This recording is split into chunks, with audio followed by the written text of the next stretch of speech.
So, in this lesson, we will learn how to build a very simple sentence in Malagasy, and then we will learn how to ask questions, and then we will look at some adjectives that are commonly used in the Malagasy language and their opposites. Finally, we will learn how to use the word fa, which means but. In Malagasy, the word clean means madiu, and the opposite of madiu is malutu.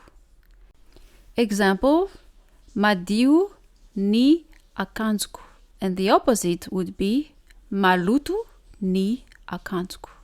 Madio ve ny akanjoko? Tsy madio ny akanjonao fa maloto. Tezitra ve i nivo? Tsy tezitra izy fa faly. Maina ve ny tananao? Tsy maina ny tanako fa lena. Masaka ve ny sakafo? Tsy masaka ny sakafo fa manta. Matory ve ny zaza? Tsy matory ny zaza fa taitra. Mafana ve any ivelany? Tsy mafana any ivelany fa mangatsiaka. Noana ve ianao? Tsy noana fa voky. Marary ve i Andry? Tsy marary izy fa salama. Faly ve ianao? Tsy faly aho fa malahelo. Mitsangana ve izy? Tsy mitsangana izy fa mitsotra. Lafo ve ny vary? Tsy lafo ny vary fa mora. Maranitra ve ny antsy? Tsy maranitra ny antsy fa dombo.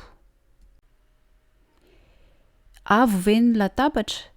Tsy avo ny latabatra fa iva. Lehibe ve ilay trano? Tsy lehibe ilay trano fa kely. Lava ve izy? Tsy lava izy fa fohy. Matavy ve izy? Tsy matavy izy fa mahia. Lava volo ve izy? Tsy lava volo izy fa fohy volo. Ratsy ve ny sakafo? Tsy ratsy ny sakafo fa tsara. Ela ve izy? Tsy ela izy fa vetivety. Mangidy ve io? Tsy mangidy io fa mamy.